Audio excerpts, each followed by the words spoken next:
يسألونك عن الساعة أيان مرساها۔ یہ لوگ آپ سے قیامت کے متعلق سوال کرتے ہیں کہ وہ کب آئے گی۔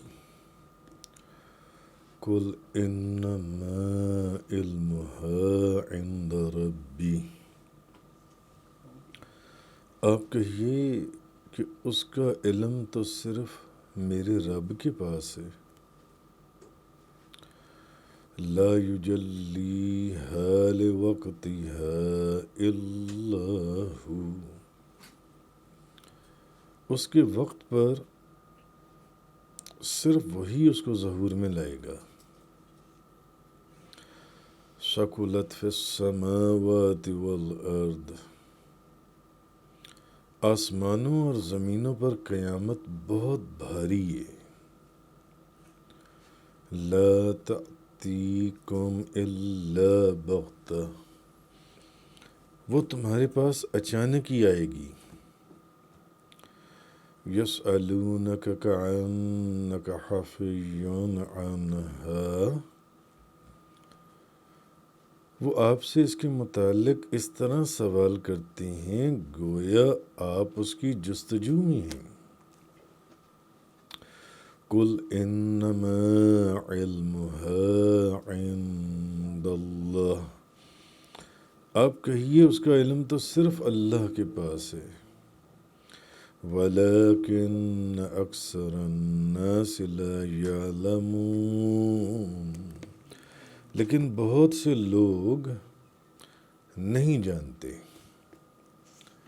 تو آج سورۃ الاعراف کی آیت نمبر 187 کا بیان ہے۔ اب اس آیہ کریمہ کے اندر قیامت کے متعلق جو سوال کیا جاتا تھا اس کے متعلق پوچھا جا رہا ہے کہ یہ لوگ آپ سے قیامت کے متعلق سوال کرتے ہیں کہ وہ کب آئے گی قیامت۔ آپ کہیے کہ اس کا علم تو صرف میرے رب کے پاس ہے۔ اس کا مطلب ہے کہ اس کا علم صرف رب کے پاس ہے۔ اچھا آگے، اس کے وقت پر صرف وہی اس کو ظہور میں لائے گا، جو اس کا وقت ہے اس پر وہ اس کو ظہور میں لے آئے گا۔ آسمانوں اور زمینوں پر قیامت بہت بھاری ہے، وہ تمہارے پاس اچانک ہی آئے گی۔ وہ آپ سے اس کے متعلق اس طرح سوال کرتی ہیں گویا آپ اس کی جستجو میں ہیں۔ آپ کہیے کہ اس کا علم تو صرف اللہ کے پاس ہے، لیکن بہت سے لوگ نہیں جانتے۔ اچھا، پیچھے آیت نمبر 185 میں فرمایا گیا تھا کہ شاید ان کا مقررہ وقت قریب آ چکا ہے، تو تاکہ انہیں توبہ اور اصلاح پر کی طرف راغب کیا جائے۔ اب فرمایا جا رہا ہے کہ یہ لوگ قیامت کے متعلق سوال کرتے ہیں۔ تو امام فخر الدین رازی لکھتے ہیں کہ جس وقت قیامت واقعہ ہوگی اس وقت کو اللہ کے سوا کوئی نہیں جانتا۔ جس وقت قیامت آئے گی، جس وقت قیامت کا ظہور ہوگا، جس وقت قیامت واقع ہوگی، اور اس کی نظیر قرآن مجید کی بے شمار آیات کے اندر ہیں۔ مثلا سورہ لقمان کے اندر ہے ان اللہ عندہ علم الساعہ، بے شک اللہ ہی کے پاس قیامت کا علم ہے۔ تو امام فخر الدین رازی لکھتے ہیں کہ یعنی جس وقت قیامت واقع ہوگی اس وقت کو اللہ کی سوا کوئی نہیں جانتا۔ اسی طرح سورۃ الملک کے اندر جیسے کہ آیا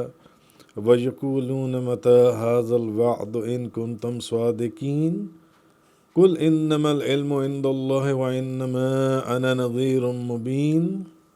اور وہ کہتی ہیں کہ قیامت کا یہ وعدہ کب پورا ہوگا، اگر تم سچے ہو تو آپ کہیے کہ اس کا علم تو اللہ ہی کے پاس ہے، اور میں تو صرف اللہ کے عذاب سے علل اعلان ڈرانے والا ہوں، جیسے پچھلی آیات کے اندر بھی بیان ہوا تھا۔ تو اب جب جبریل نے اللہ کے رسول سے سوال کیا کہ یا رسول اللہ قیامت کب آئے گی، تو نبی کریم صلی اللہ علیہ وسلم نے جواب دیا کہ جس سے سوال کیا گیا ہے۔ جبریل علیہ السلام نے کس سے سوال کیا؟ نبی کریم صلی اللہ علیہ وسلم سے کہ قیامت کب آئے گی؟ تو حضور نے فرمایا جس سے سوال کیا گیا ہے وہ سائل سے زیادہ جاننے والا نہیں ہے، سائل سے زیادہ جاننے والا نہیں ہے۔ تو محققین نے کہا کہ بندوں سے قیامت کے وقوع کو مخفی رکھنے کا سبب کیا ہے؟ عام لوگوں سے، بندوں سے، اللہ کی مخلوق میں انسانوں سے سبب یہ ہے کہ جب انہیں یہ معلوم نہیں ہوگا کہ قیامت کب آئے گی، جب لوگوں کو یہ پتہ ہی نہیں ہوگا کہ قیامت آنی کب ہے، تو وہ اللہ سے ڈریں گے، وہ اس سے بہت زیادہ ڈریں گے، تو وہ ہر وقت گناہوں سے بچنے کی کوشش کریں گے۔ جب انہیں یہ معلوم نہیں ہوگا کہ کہیں ایسا نہ ہو کہ وہ گناہوں کے اندر مشغول ہوں، گناہوں میں ملوث ہوں اور قیامت آ جائے۔ تو اللہ تعالیٰ کی اس صورت میں وہ ہمیشہ کوشش کریں گے، عبادت میں کوشش کرتے رہیں گے۔ اچھا، اب رہی بات یہ کہ قیامت جون سی ہے جو اس آیت میں فرمایا گیا، تو اس سے بظاہر تو ایسے محسوس ہو رہا ہے کہ آپ کہیے کہ اس کا علم تو صرف میرے رب کے پاس ہے۔ قُلْ إِنَّمَا عِلْمُهَا عِنْدَ رَبِّي، آپ کہیے کہ اس کا علم تو صرف میرے رب کے پاس ہے۔ تو اب اس بات میں کہ اس کا علم کیا صرف رب کے پاس ہے، تو بخاری شریف کی ایک حدیث حضرت انس رضی اللہ تعالیٰ عنہ بیان کرتے ہیں۔ اب چند احادیث میں آپ کے سامنے بیان کروں گا جس سے آپ کے سامنے ساری اس کی جو انٹرپریٹیشن ہے وہ سمجھ میں آ جائے گی کہ حضرت انس بیان کرتے ہیں کہ دیہاتیوں میں سے ایک شخص نبی پاک صلی اللہ علیہ وسلم کے پاس آیا اور کہنے لگا یا رسول اللہ قیامت کب آئے گی، کب قائم ہوگی؟ آپ نے فرمایا تم پر افسوس، تم نے قیامت کے لیے کیا تیاری کی ہے؟ اس نے کہا میں نے قیامت کے لیے اس کے سوا اور کوئی تیاری نہیں کی کہ مجھے اللہ اور اس کے رسول سے محبت ہے، یعنی یا رسول اللہ مجھے آپ سے محبت ہے۔ جب حضور نے پوچھا بھی قیامت کے لیے کیا تیاری کی ہے، اس نے کہا کہ مجھے آپ سے محبت ہے، اللہ کے رسول سے مجھے محبت ہے۔ تو آپ صلی اللہ علیہ وسلم نے فرمایا تم اس کے ساتھ رہو گے جس کے ساتھ محبت کرتے ہو، تم اس کے ساتھ رہو گے۔ اس نے کہا میں نے قیامت کے لیے کوئی تیاری نہیں کی، نہ تو میرے پاس کوئی نمازیں، روزے، حج، زکوٰۃ، مجھے تو اللہ اور اس کے رسول سے محبت ہے۔ ہم نے پوچھا، حضرت انس بیان کرتی ہیں، ہم نے پوچھا کہ ہم بھی اسی طرح ہیں؟ آپ نے فرمایا ہاں۔ تو ہم اس دن، جس دن حضور نے فرمایا نا ہاں تم بھی اسی طرح ہو کہ جس سے تم محبت کرتے ہو تم اسی کے ساتھ ہوگے، تو ہم اس دن بہت خوش ہوئے۔ آہا! تو اسی طرح نبی پاک صلی اللہ علیہ وسلم، یہ تو تھی ایک بات، مگر نبی پاک صلی اللہ علیہ وسلم نے قیامت کی تمام علامات بتا دیں۔ بھئی آپ نے ایک شخص سے پوچھا کہ کراچی کا راستہ بتا دو، کراچی کدھر سے جانے؟ اب اگر تو آپ اس کو کوئی گجرا والا یا قصور یا ادھر جہلم اور دینا اور لالا موسیٰ اور پنڈی کا، تو یہ تو کراچی کو نہیں نہ جاتا۔ لیکن میرے حضور قبلہ و کعبہ بابا جی صاحب حاجی محمد یوسف علی نگینہ رحمۃ اللہ علیہ فرمایا کرتے تھے کہ اگر وہ بندہ یہ کہے کہ جناب کراچی آپ ادھر سے چلے جائیں، یہ پہلے آپ کی مانگا منڈی آئے گا، اس کے بعد آگے جون سا ہے وہ پتوں کی آئے گا، آگے اکاڑا آ جائے گا، پھر آگے کھانے والا آ جائے گا، میاں چنو آ جائے گا، کھانے والا آ جائے گا، آگے جاؤ گے تو پھر اس طرح ادھر سے مڑو گے تو بہاولپور آ جائے گا، ملتان آ جائے گا، شجاع آباد آ جائے گا، آگے چلو گے تو صادق آباد آ جائے گا، رحیم یار خان آ جائے گا، پنو عقل آ جائے گا، مورو آ جائے گا، پھر آگے چلو گے تو درازہ آ جائے گا، پھر سکھر آ جائے گا، پھر اور آگے چلو گے تو قاضی سعید آ جائے گا، احمد آباد آ جائے گا، اور آگے چلو گے تو پھر حیدرآباد آ جائے گا۔ تو اب حیدرآباد کے آگے کیا ہے؟ کراچی کا نہیں بتایا، حیدرآباد تک تو آپ لے گئے، حیدرآباد تک آپ لے گئے۔ جب کسی نے پوچھا کراچی کا راستہ بتائیے، ساری نشانیاں بتا دیں، ادھر سے جاؤ گے یہ آئے گا، یہ آئے گا، یہ وہاں جا کر اگر خاموشی ہے تو اس کا مطلب یہ تو نہیں ہے کہ وہ جانتے نہیں ہیں، نہیں، کیوں؟ اگر اس جگہ پر بھی وہ بتا دیتے تو پھر قرآن کا یہ حکم معاذ اللہ جھوٹا ہو جاتا، کہ کیونکہ پھر مخلوق کو بھی پتہ چل جاتا کہ قیامت عین کس دن واقعہ ہونی ہے، کس دن آنی ہے، سن کیا ہوگا، دن کیا ہوگا، تو لوگ تاکہ اللہ کی عبادت میں لگے رہیں، جو ان سے مصروف رہیں۔ تو یہ ایک تو نبی پاک صلی اللہ علیہ وسلم نے جو اب دیکھیں قیامت کی سب علامات تو بتا دیں، اور پھر کوئی اگر عقل سے پیدل یہ کہہ دے کہ جی نہیں، نبی کریم صلی اللہ علیہ وسلم کو قیامت کا علم نہیں تھا۔ حضرت ابو ہریرہ بیان کرتے ہیں کہ نبی پاک صلی اللہ علیہ وسلم نے فرمایا قیامت اس وقت تک قائم نہیں ہوگی جب تک کہ ارض حجاز سے ایسی آگ نمودار نہ ہو جس سے بصرہ کے اونٹوں کی گردنیں روشن ہو جائیں۔ حضور نے فرمایا قیامت سے پہلے یہ ایک نشانی ہے جو آنی ہے سامنے، جو سی ہے۔ حضرت ابو ہریرہ بیان کرتے ہیں کہ رسول اللہ صلی اللہ علیہ وسلم نے فرمایا قیامت اس وقت تک قائم نہیں ہوگی، یہ بھی صحیح، وہ بخاری شریف، یہ صحیح مسلم شریف کی حدیث ہے، کہ حضور نے فرمایا قیامت اس وقت تک قائم نہیں ہوگی جب تک کہ 3 کذابوں کا خروج نہ ہو، اور ان میں سے ہر ایک کا یہ گمان ہوگا کہ وہ اللہ کا رسول ہے۔ وہ 3 کذاب جن سے آئیں گے کہ میں نبی ہوں، اس وقت تک قیامت قائم نہیں ہوگی۔ اب یہ حضور نشانیاں قیامت کی بیان فرما رہے ہیں۔ حضرت ابو ہریرہ فرماتے ہیں، بخاری شریف مسلم شریف کی حدیث ہے، کہ رسول اللہ صلی اللہ علیہ وسلم نے فرمایا قیامت اس وقت تک قائم نہیں ہوگی جب تک کہ سورج جو کہ مشرق سے نکلتا ہے مغرب سے طلوع نہ ہو، اور سورج مغرب سے طلوع ہوگا، سورج مغرب سے طلوع نہ ہو، اس وقت تک قائم نہ ہوگی جب تک کہ سورج مغرب سے طلوع نہ ہو۔ بس جب سورج مغرب سے طلوع ہوگا تو سب لوگ ایمان لے آئیں گے، اور جو لوگ اس سے پہلے ایمان نہ لائے ہوں ان کا اس دن ایمان لانا مفید نہ ہوگا، جن لوگوں نے اس سے پہلے ایمان کے ساتھ کوئی نیکی نہ کی۔ تو یہ بھی حضور نے ایک نشانی بتائی کہ قیامت اس وقت تک قائم نہیں ہوگی جب تک کہ سورج مغرب سے طلوع نہ ہو، اس وقت تک قائم نہیں ہوگی جب تک کہ 3 کذابوں کا ظہور نہ ہو، اس وقت تک قائم نہیں ہوگی جب تک کہ ارض حجاز سے ایک ایسی آگ نمودار نہ ہو جس سے بصرہ کی اونٹوں کی گردنیں روشن ہو جائیں۔ حضرت ابو سعید خدری بیان فرماتے ہیں کہ نبی پاک صلی اللہ علیہ وسلم نے فرمایا اس ذات کی قسم جس کے قبضہ قدرت میں میری جان ہے، سنن ترمذی شریف، قیامت اس وقت تک قائم نہیں ہوگی جب تک کہ درندے انسانوں سے باتیں نہ کریں، اور انسان سے اس کے کوڑے کا پھندا بات نہ کرے، اور اس سے اس کی جوتی کا تسمہ بات نہ کرے۔ یہ حضور نے نشانیاں بتائیں، اب یہ کیا چیز ظہور ہونی ہے؟ حضور نے فرمایا اس وقت تک جب تک کہ درندے انسانوں سے باتیں نہ کریں۔ اسی طرح ایک بخاری شریف کی حدیث میں قیس بن ابی حازم حضرت مرداس اسلمی سے روایت کر نبی پاک صلی اللہ علیہ وسلم نے فرمایا کہ نیک لوگ ایک ایک کر کے چلے جائیں گے اور بھوسی باقی رہ جائے گی۔ نیک لوگ چلے جائیں گے جیسے کہ جو کی بھوسی یا ردی کھجوریں باقی رہ جاتی ہیں۔ حضرت انس بیان فرماتے ہیں، سنن ترمذی شریف کی حدیث ہے کہ رسول اللہ نے فرمایا، رسول اللہ صلی اللہ علیہ وسلم نے، قیامت اس وقت تک قائم نہیں ہوگی حتیٰ کہ زمانہ متقارب ہو جائے۔ یعنی وقت کیسا ہوگا؟ سال جو ہے وہ 1 مہینے کی طرح گزر جائے گا، یعنی 1 مہینے کے اندر سال گزر جائے گا،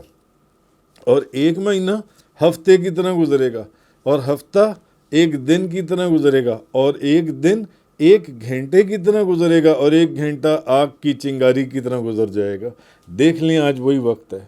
آج وہی وقت ہے، کم و بیش اگر آپ دیکھیں تو حضور نے فرمایا کہ سال 1 مہینے کی طرح گزر جائے گا، 1 مہینے کے اندر اندر پورا سال،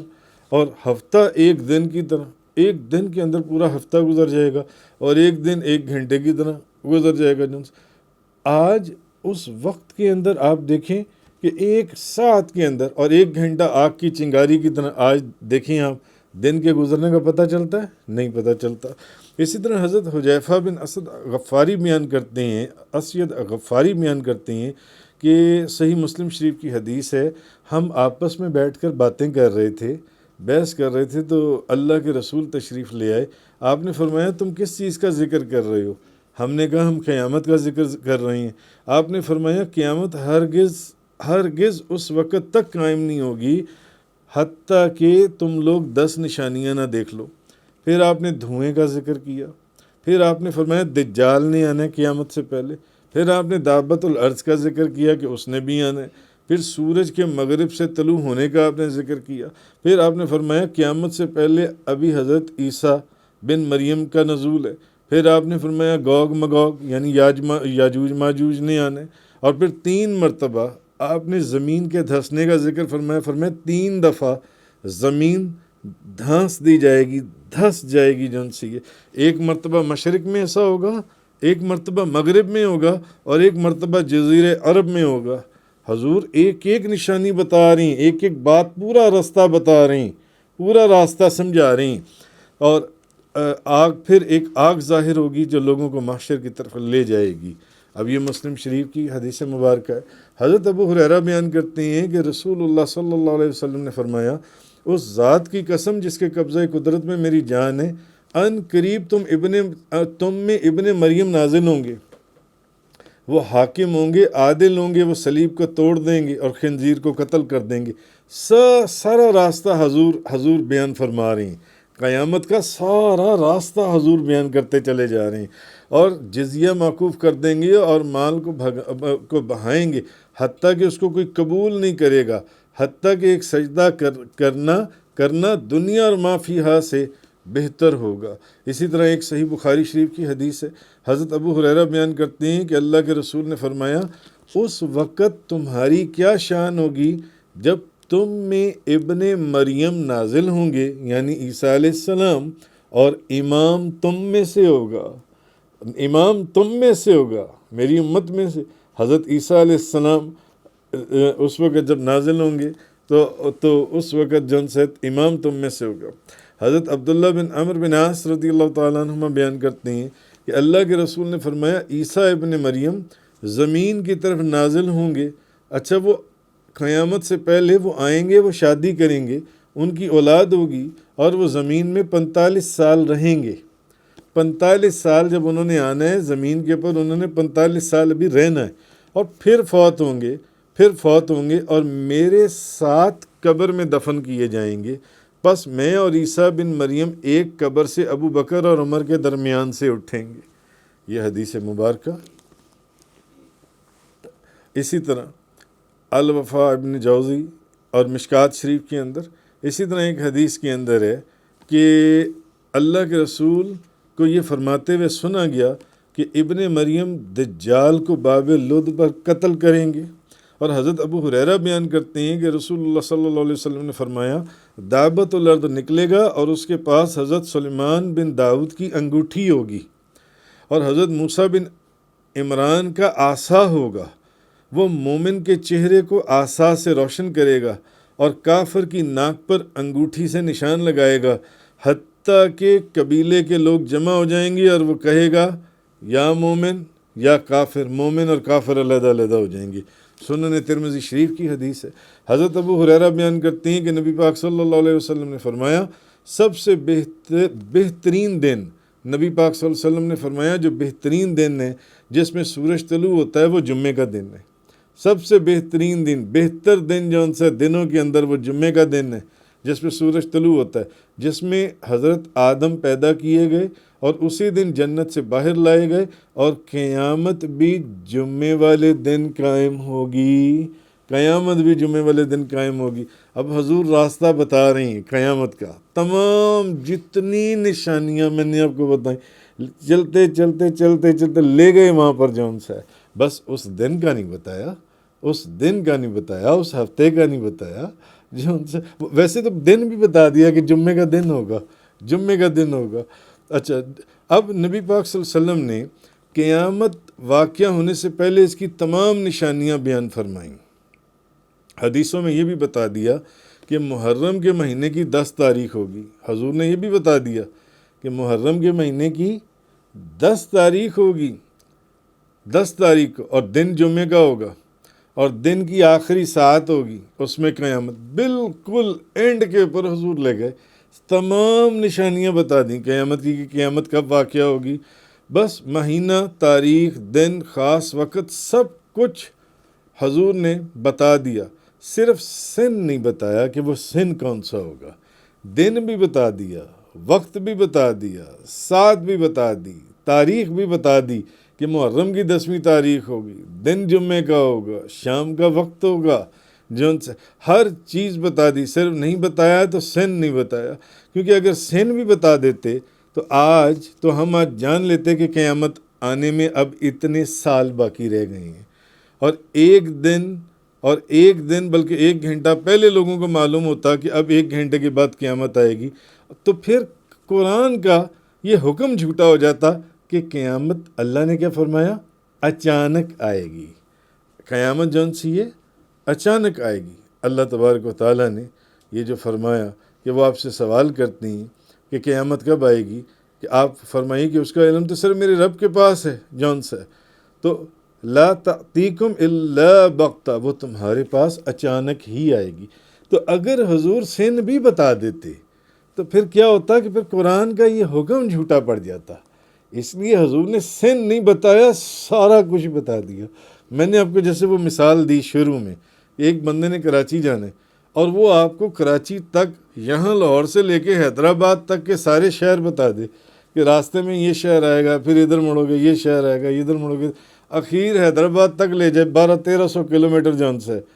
آگے اگلا تو شہر ہے ہی کراچی، اور وہاں وہ خاموش ہو جائے، تو اس کا مطلب ہے کہ آپ یہ کہیں گے کہ اس کو کراچی کا علم نہیں ہے؟ نہیں، ایسا نہیں ہے۔ تو قیامت کب واقعہ ہوگی؟ ایک بات اور بھی ہے، قیامت کب واقعہ ہوگی، بارش کب ہوگی، ماں کے پیٹ میں کیا ہے، انسان کل کیا کرے گا، اور کون شخص کس جگہ مرے گا، یہ 5 چیزیں ایسی ہیں، وہ امور خمسہ ہیں جن کا ذاتی علم اللہ تعالیٰ کے ساتھ خاص ہے۔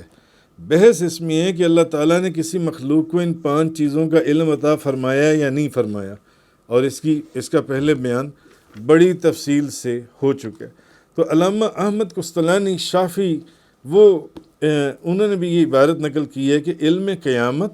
اور باقی ان 5 چیزوں کے متعلق جن کا سورہ لقمان کی آخری آیت میں ذکر ہے، علماء نے یہی کہا کہ اللہ تعالیٰ نے آپ کو ان 5 چیزوں کا علم عطا فرمایا ہے، ان چیزوں کا اللہ نے آپ کو علم عطا فرمایا اور آپ کو انہیں مخفی رکھنے کا، خاموش رہنے کا حکم دیا ہے،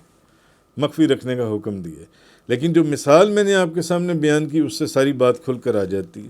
اور بعض علماء نے، علامہ جلال الدین سیوطی لکھتے ہیں کہ بعض علماء نے یہ بیان کی ہے کہ اللہ کے رسول کو امور خمسہ کا علم دیا گیا اور وقوع قیامت کا اور روح کا بھی حکم دیا گیا، اور لیکن آپ کو ان کو مخفی رکھنے کا حکم دیا گیا ہے۔ امام راضی، کیونکہ میں نے آپ کو کہا نا آخری مقام کے اوپر جا کر اب حضور خاموش ہیں، صرف اگر سن بھی بتا دیتے تو پھر قرآن کی یہ جو آیت ہے پھر بظاہر یہ اس کا حکم جھوٹا ہو جاتا۔ بس حضور نے سن نہیں بتایا، باقی سینکڑوں اس راستے کی جتنی نشانیاں تھیں وہ ساری بتا دیں، یہ جو میں نے آپ کے سامنے کم و بیش درجنوں احادیث بیان کی اس کے اندر۔ تو امام راضی لکھتے ہیں یہ کہ اللہ تعالیٰ عالم الغیب ہے، اور وہ اپنے مخصوص غیب یعنی قیامت قائم ہونے کے وقت پر کسی کو اطلاع نہیں فرماتا، البتہ ان کو بتا دیتا ہے جس سے وہ راضی ہوتا ہے، اور وہ اللہ کے رسول ہیں۔ تفسیر کبیر کے اندر ہے، تفسیر کبیر شریف کے اندر ایک آیت کی تفسیر میں، اسی طرح شیخ عبدالحق محدث دہلوی آپ فرماتے ہیں کہ حق یہ ہے کہ قرآن کی آیت میں اس بات پر کوئی دلیل نہیں ہے، قرآن کی اس آیت کے اندر، کہ اللہ تعالیٰ نے اپنے حبیب کو روح کی حقیقت پر اطلاع نہیں دی۔ ہاں یہ ہے کہ اطلاع دی ہو اور لوگوں کو بتانے کا حکم آپ کو نہ دیا ہو، جیسے کہ پہلے ہے کہ حضور کو سارا علم دے دیا گیا، مگر حضور کو خاموش رہنے کا، اس کو مخفی رکھنے کا حکم دیا گیا ساتھ، کہ اس کو مخفی رکھا جائے۔ اور بعض علماء نے علم قیامت کے بارے میں بھی یہی قول کی ہے، اور بندہ مسکین یعنی شیخ عبدالحق محدث دہلوی فرماتے ہیں، یہ کہتا ہے کہ کوئی مومن عارف حضور سے روح کے علم کی کیسے نفی کر سکتا ہے؟ وہ جو سید المرسلین ہیں اور امام العارفین ہیں، جہاں سے معرفت کے سارے سمندر نکلتے ہیں، جن کو اللہ نے اپنی ذات اور صفات کا علم عطا فرمایا ہے، اور تمام اولین اور آخرین کے علوم آپ کو عطا فرما دیے ہیں، ان کے سامنے روح کے علم کی کیا حیثیت ہے؟ آپ کے علم کے سمندر کے سامنے روح کے علم کی ایک قطرے سے زیادہ کوئی حقیقت نہیں ہے، شیخ عبدالحق محدث دہلوی فرماتے ہیں۔ اسی طرح سید عبدالعزیز دباغ مغربی فرماتے ہیں کہ رسول اللہ صلی اللہ علیہ وسلم سے ان 5 چیزوں کا علم کیسے مخفی ہوگا؟ چنانچہ آپ کی امت شریفہ میں سے کوئی شخص اس وقت تک صاحب تصرف ہی نہیں ہو سکتا جب تک کہ اس کو ان 5 چیزوں کی معرفت نہ حاصل ہو۔ شیخ عبدالعزیز سید عبدالعزیز دباغ مغربی فرماتے ہیں، آپ فرماتے ہیں کہ اللہ کے رسول سے ان 5 چیزوں کا علم کیسے مخفی ہو سکتا ہے، حالانکہ آپ کی امت میں سے کوئی شخص اس وقت تک صاحب تصرف نہیں ہو سکتا جب تک کہ اس کو ان 5 چیزوں کی معرفت نہ ہو۔ لیکن جیسے پہلے آئمہ نے فرمایا کہ یہ چیز حضور کو عطا، یہ علم بھی حضور کو عطا فرمایا گیا، لیکن حضور کو اس کو مخفی رکھنے کا حکم دیا گیا کہ اس کو ظاہر نہیں کرنا۔ ساری چیزیں تو حضور نے فرما دیں جو میں نے آپ کے سامنے حدیث، بلکہ حضور نے دن بھی بتا دیا، تاریخ بھی بتا دیا، وقت بھی بتا دیا، صرف سن نہیں بتایا۔ اگر سن بھی بتا دیتے تو پھر قرآن کی یہ جو آیت ہے کہ اس کا علم جو سا صرف اللہ جانتا ہے، پھر اس کے وہ مقابلے میں آ جاتی۔ تو حافظ الحدیث سیدی احمد مالکی غوث زماں سید شریف عبدالعزیز مسعود حسنی، ان سے روایت ہے کہ یعنی قیامت کب آئے گی، بارش کب ہوگی، اور کہاں اور کتنی ہوگی، مادہ کے پیٹ میں کیا ہے، کل کیا ہوگا، فلاں کہاں مرے گا، یہ 5 غیب جو آیہ کریمہ میں مذکور ہیں، ان میں سے کوئی شخص، ان میں سے کوئی بھی غیب جو ان سے وہ اللہ کے رسول پر مخفی نہیں ہے، کوئی غیب بھی۔ کیوں کر یہ چیزیں نبی پاک صلی اللہ علیہ وسلم سے پوشیدہ ہوں، حالانکہ حضور کی امت میں سے وہ فرماتی ہیں 7 کتب ان کو جانتے ہیں اور ان کا مرتبہ غوث کے نیچے ہے، تو پھر غوث کا کیا کہنا، جو 7 کتب غوث کے نیچے ہیں وہ بھی ان سارے علم سے واقف ہیں، تو پھر غوث کے علم کا کیا کہنا، تو وہ پھر ان کا کیا پوچھنا جو سب اگلے، اور پھر نبی پاک صلی اللہ علیہ وسلم کی مثال دیتی ہو جو اگلے اور پچھلوں سارے جہان کے سردار اور ہر چیز کے سبب ہیں، اور ہر شے انہی سے، ان کے علم کی پھر کیا بات کرتے ہو اس کے اندر۔ تو امام اسماعیل حقی وہ لکھتے ہیں کہ اور یہ جو بعض روایات ہیں کہ انبیاء علیہم السلام اور اولیاء کرام کو غیب کی خبریں، کہ نبی اور ولی جن سے یہ غیب کی خبریں دیتے ہیں، تو ان کا یہ خبر دینا وحی، الہام اور کشف کے ذریعے اللہ کی تعلیم دینے سے ہوتا ہے، بھلے وہ وحی کے ذریعے ہو، وہ الہام کے ذریعے ہو، وہ کشف کے ذریعے ہو، وہ جو نبی اور ولی غیب کی خبریں دیتے ہیں تو یہ اللہ ہی کی طرف سے ہے، صورت وحی کی ہو یا الہام کی ہو یا کشف کی ہو جون سی ہے، تو اللہ تعالیٰ ان کو اس کی تعلیم دیتا ہے۔ لہٰذا ان 5 چیزوں کے علم کا اللہ تعالیٰ کے ساتھ خاص ہونا اس بات کی نفی نہیں کرتا کہ یہ جو غیب کی چیزیں ہیں ان پر انبیاء، اولیاء اور ملائکہ کے سوا کسی اور کو اطلاع نہیں ہے، جیسے کہ اللہ تعالیٰ نے ارشاد فرمایا عالم الغیب فلا یظہر علی غیبہ احدا الا من ارتضی من رسول، اللہ غیب جاننے والا ہے تو اپنے غیب پر کسی کو کامل اطلاع نہیں دیتا مگر جن کو اس نے پسند فرما لیا اور جو اس کے سب رسول ہیں۔ اور بعض غیب ایسی ہیں جن کو اللہ تعالیٰ نے اپنی ذات کے ساتھ مخصوص کی ہے، جن کی اطلاع کسی مقرب فرشتے کو ہے نہ کسی نبی اور رسول کو، جیسا کہ وَعِندَهُ مَفَاتِحُ الْغَيْبِ لَا يَعْلَمُهَا إِلَّا هُ، اور اسی کے پاس غیب کی چابی ہیں، اس کے سوا بذات خود انہیں کوئی نہیں جان سکتا، ہاں وہ جس کو بھی غیب کے علم کے دروازے جس کے لیے بھی کھول دے۔ تو کہنے کا مقصد یہ ہے کہ قیامت کا علم بھی انہی چیزوں میں سے، انہی امور میں سے ہے کہ اللہ تعالیٰ نے وقوع قیامت جس وقت یعنی جس سن کے اندر قیامت کا وقوع ہونا تھا اس کو اللہ نے مخفی رکھا ہے، لیکن نبی کریم صلی اللہ علیہ وسلم کی زبان سے اس کی علامتوں کو ظاہر فرما دیا۔ مثلا نبی پاک صلی اللہ علیہ وسلم نے دجال، عیسیٰ علیہ السلام، سورج کا، یہ جو ساری چیزیں حضور نے ان سب کی خبر دے دی، جو ان سے سب کی خبر دے دی، جو میں نے آپ کے سامنے درجنوں احادیث بیان کی۔ اسی طرح ابو العظم اصفہانی شیراز میں بیمار ہو گئے، شیراز میں، یہ روح البیان والے لکھ رہے ہیں، امام اسماعیل حقی وہ لکھ رہے ہیں، وہ فرماتے ہیں ابو العظم اصفہانی شیراز میں بیمار ہو گئے، انہوں نے کہا کہ میں نے اللہ تعالیٰ سے طرطوس میں موت کی دعا کی ہے، اور بیمار وہ کہاں ہوئے؟ شیراز میں، اور انہوں نے دعا یہ کی تھی کہ میری موت جون سی ہے طرطوس میں آئے، طرطوس کے اندر، تو اگر میں شیراز میں مر گیا تو مجھے یہودیوں کے قبرستان میں دفن کر دینا۔ میں نے اللہ سے دعا کی ہے کہ میری جون سی موت ہے وہ طرطوس میں واقع ہو، اور بیمار وہ کہاں ہوئے؟ شیراز کے اندر، اور اگر میں شیراز میں مر گیا تو مجھے یہودیوں کے قبرستان میں دفن کر دینا۔ یعنی ان کو یہ یقین تھا، یا ان کو خدا نے یہ علم دیا تھا، ان کو یقین تھا کہ ان کی موت طرطوس میں آئے گی، اور وہ تندرست ہو گئے، اور بعد میں طرطوس میں ان کی وفات ہوئی۔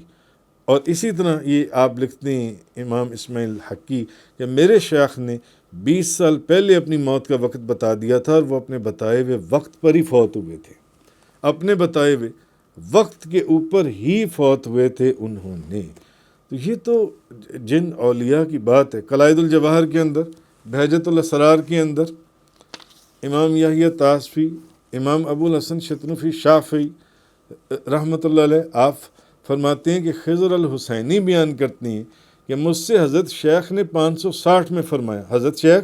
محبوب سبحانی، قطب ربانی، شہباز لامکانی، غوث سمدانی، شیخ عبد القادر جیلانی رضی اللہ تعالی عنہ، مجھے انہوں نے 560 میں فرمایا کہ موصل کی طرف چلے جاؤ، وہاں تمہیں قدرت اولاد عطا کرے گی، وہاں جاؤ گے تو تمہیں اولاد ملے گی، وہاں چلے جاؤ، وہاں جاؤ گے تو اولاد ہوگی، اور پہلا بیٹا ہوگا، لڑکا ہوگا، اور اس کا نام محمد ہوگا، اور اس کا اور نام محمد رکھنا، اور اس لڑکے کو ایک اجمی ہوگا اور نابینا ہوگا اور حافظ ہوگا، وہ قرآن کی تعلیم دے گا، اور اس جو بندہ اس کو تعلیم دے گا نا وہاں پر، اس کا نام علی ہوگا، اور تمہارا بیٹا جو ہے وہ 7 سال کی عمر میں صرف 7 مہینے کے اندر قرآن حفظ کرے گا، 7 سال کی عمر میں، اور 7 مہینے کے اندر قرآن حفظ کرے گا، اور سن تیری عمر 94 سال 6 مہینے اور 7 دن ہوگی۔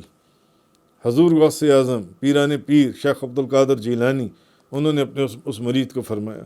تیری عمر 94 سال 6 مہینے اور 7 دن ہوگی، اور جب تیری موت آئے گی تو اس وقت مکمل تم تندرست ہوگے، تمہاری بصارت بھی ٹھیک ہوگی، تمہاری سماعت بھی ٹھیک ہوگی، اور جس جگہ پر تمہاری موت آئے گی، سفر میں یا حضر میں جہاں پر بھی ہوگی، وہ اربیل کا مقام ہوگا،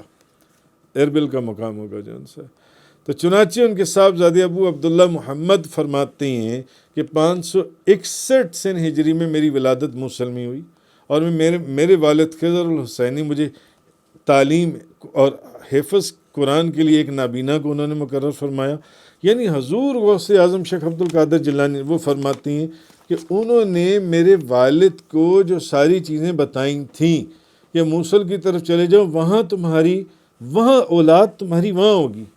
اور پہلا لڑکا ہوگا، دوسری چیز اس کا نام محمد رکھنا، تیسری چیز اس کا استاد اس کو قرآن پڑھائے گا، چوتھی چیز، پانچواں اور جو بندہ قرآن پڑھائے گا اس کا نام علی ہوگا، اور دوسرا وہ عجمی ہوگا، پھر وہ حافظ ہوگا، پھر وہ نابینا ہوگا۔ اس بندے کی حضور غوث اعظم نے کتنے سال پہلے ہی ان کو بتا دیا کہ جب تیرا بیٹا ہوگا 7 سال کا ہوگا، اس کے لیے جو تو بندہ استاد کو ڈھونڈے گا وہ اس کا نام علی ہوگا، وہ عجمی ہوگا، وہ حافظ ہوگا، وہ نابینا ہوگا، اور 7 سال کی عمر میں 7 مہینے کے اندر تیرے بچے کو قرآن حافظ کروائے گا۔ اور سن تیری جون سی زندگی ہے وہ 94 سال 6 مہینے اور 7 دن ہوگی، اور موت کے وقت تو مکمل تندرست ہوگے، یعنی تمہاری آنکھیں، تمہاری سماعت، تمہاری تندرستی وہ بالکل ٹھیک ہوگی، اور تمہاری موت اربل کے اندر ہوگی۔ وہ فرماتی ہیں 7/0/625 سن ہجری میں اربل کے مقام پر ہی میرے والد کی ڈیتھ ہوئی، ان کا انتقال ہوا۔ تو پیران پیر شیخ عبد القادر جیلانی 11ویں شریف والے پیر، انہوں نے یہ 11 غیب کی باتیں جو ان سی ہیں ان کو فرمائیں، جو فرماتے ہیں جو قلائد الجواہر والوں نے، اور بہجت الاسرار میں امام ابو الحسن شتنفی شافعی نے انہوں نے لکھا کہ وہ بالکل اپنی جگہ پر درست ثابت ہیں۔ تو کہنے کا مقصد یہ ہے کہ اللہ تعالیٰ نے یہ جو علم عطا فرمایا، لیکن خدا کا جو علم ہے وہ غیر خدا کا علم اللہ تعالیٰ کے علم کے سامنے کوئی حیثیت نہیں رکھتا۔ جو ایک کروڑوں سمندروں کو ایک قطرے سے نسبت ہوتی ہے، وہ نسبت بھی نہیں ہے۔ اس کی تفصیل میں نے اعلیٰ حضرت کے حوالے سے میں نے پہلے بھی بیان فرمائی تھی جن سی ہے۔ تو کہنے کا مقصد ہے کہ جیسے کہ قرآن مجید میں وَأَنزَلَ اللَّهُ عَلَيْكَ الْكِتَابَ وَالْحِكْمَةَ وَعَلَّمَكَ مَا لَمْ تَكُنْ تَعْلَمْ وَكَانَ فَضْلُ اللَّهِ عَلَيْكَ عَظِيمًا۔ اللہ نے آپ پر کتاب اور حکمت نازل کی اور ان تمام چیزوں کا علم دے دیا جن کو آپ پہلے نہیں جانتے تھے، اور اللہ کا آپ پر فضل عظیم ہے۔ اللہ نے آپ پر کتاب نازل کی، حکمت نازل کی، اور ان تمام چیزوں کا علم دے دیا جن کو آپ پہلے نہیں جانتے تھے۔ اللہ نے آپ کو ان تمام چیزوں کا علم دے دیا جن کو آپ نہیں جانتے تھے۔ تو اب اس کی تفسیر کی گہرائی میں آپ چلے جائیں، اس کے معنوں کی وسعت میں آپ چلے جائیں۔ حضرت حذیفہ بیان کرتے ہیں کہ نبی پاک صلی اللہ علیہ وسلم، صحیح بخاری، اور وہ بھی صحیح بخاری، کہ ایک تقریر، کہ نبی پاک صلی اللہ علیہ وسلم نے ہمارے اندر ایک تقریر فرمائی اور قیامت تک ہونے والے سارے واقعات بیان کر دیے، سارے واقعات بیان کر دیے۔ جس شخص نے اس کو جان لیا اس نے جان لیا، اور جس نے نہ جانا اس نے نہ جانا۔ ایک حدیث میں سنن ترمذی شریف کی کہ اللہ نے اپنا ہاتھ میرے دونوں کندھوں کے درمیان میں رکھا، جس کی ٹھنڈک میں نے اپنے سینے میں محسوس کی، پھر میں نے جان لیا جو کچھ مشرق اور مغرب کے اندر تھا۔ تو نبی کریم صلی اللہ علیہ وسلم نے فرمایا، پھر اللہ اس طرح کی اور بھی احادیث مبارکہ جو ان سی ہیں بیان ہوئی۔ اسی طرح حضرت عمر رضی اللہ تعالیٰ عنہ بیان کرتے ہیں، مجمع الزوائد کے اندر ہے کہ اللہ کے رسول نے فرمایا، اللہ نے میرے لیے دنیا اٹھا کر رکھ دی، اور میں دنیا کو اور جو کچھ قیامت تک دنیا میں ہونے والا ہے میں اس کو دیکھ رہا ہوں، جیسا کہ میں اپنی اس ہتھیلی کو دیکھتا ہوں، جیسا کہ میں اپنی اس ہتھیلی کا۔ حضرت عمر فرماتے ہیں کہ اللہ کے رسول نے فرمایا، اللہ نے میرے لیے دنیا اٹھا کر رکھ دی، اور میں اس دنیا کو اور جو کچھ قیامت تک دنیا میں ہونے والا ہے میں اس کو دیکھ رہا ہوں، جیسا کہ میں اپنی اس ہتھیلی کو دیکھ رہا ہوں۔ تو جن کے تو شہزادے کی یہ شان ہے، نظر تو الی بلاد اللہ جمعا کخردلۃ الی حکم اتصالی، میں نے اللہ تعالیٰ کے تمام شہروں کی طرف نظر دوڑائی، وہ میری آنکھوں میں رائی کے دانے کے برابر سما گئے۔ تو ان کے تو تاجدار دو جہاں آپ کے علم اور آپ کی وسعتوں کا کیا بیان ہوگا۔ تو علامہ سید محمود آلوسی بغدادی حنفی آپ فرماتے ہیں روح المعانی کے اندر کہ اللہ تعالیٰ نے اپنی صفت علم کے ساتھ تجلی کر کر حضور پر قرآن نازل کیا، جس صفت علم سے آسمانوں اور زمین کا کوئی ذرہ غائب نہیں ہے۔ یہی وجہ ہے کہ اللہ کے رسول نے ما کان وما یکون کو جان لیا، وہ تمام چیز۔ تو اصل میں اس آیہ کریمہ کے اندر یہ جو فرمایا گیا تھا کہ اللہ تبارک یسألونک عن الساعہ، یہ لوگ آپ سے قیامت کے متعلق سوال کرتے ہیں، ایان مرساہا، کہ وہ کب آئے گی، قل انما علمها عند ربی، آپ کہیے کہ اس کا علم تو صرف میرے رب کے پاس ہے، لا یجلیہا لوقتہا الا ہو،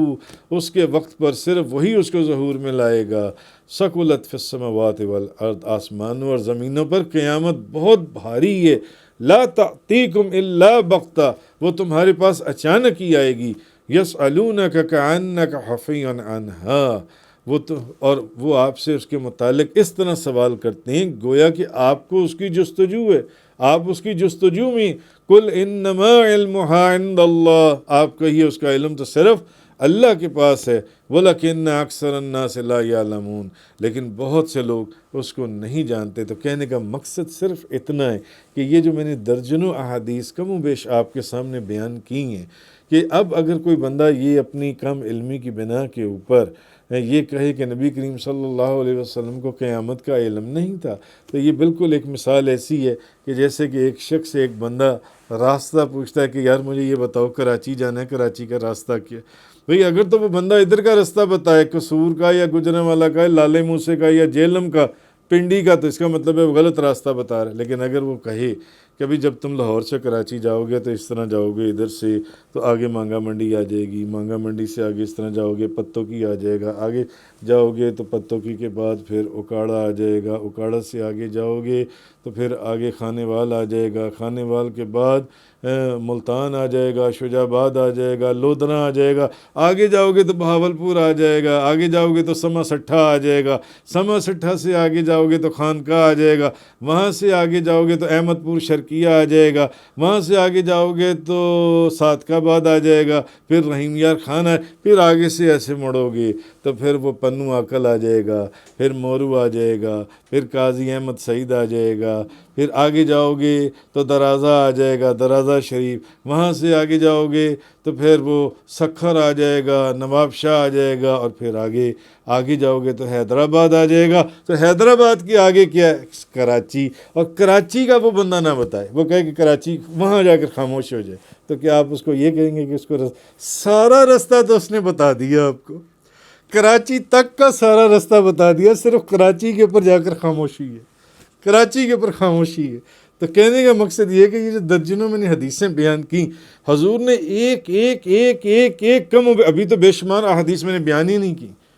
ایک ایک، مگر میکسیمم جتنا میں آپ کو سمجھانے کے لیے عرض کر سکتا تھا ان احادیث کو، حضور نے ایک ایک ایک قیامت کا راستہ سارا بتا دیا۔ قل انما علم عند ربی، آپ کہیے کہ اس کا علم تو صرف میرے رب کے پاس ہے، قرآن کہہ رہا ہے۔ تو پھر یہ جو سارے ائمہ اور اتنے اتنے بڑے مفسرین اور محققین فرما گئے کہ حضور کو اس کا قیامت کا بھی علم دیا گیا، فقط صرف حضور کو اس کو مخفی رکھنے کا حکم دیا گیا، ورنہ تو حضور نے قیامت کا دن بھی بتا دیا، وقت بھی بتا دیا، تاریخ بھی بتا دی، تاریخ بھی بتا دی حضور، صرف سن نہیں بتایا کہ سن کون سا ہوگا۔ تفسیر قرآن کا یہ لیکچر انگلش میں سننے کے لیے براہ کرم ڈسکرپشن میں موجود لنک پر کلک کریں۔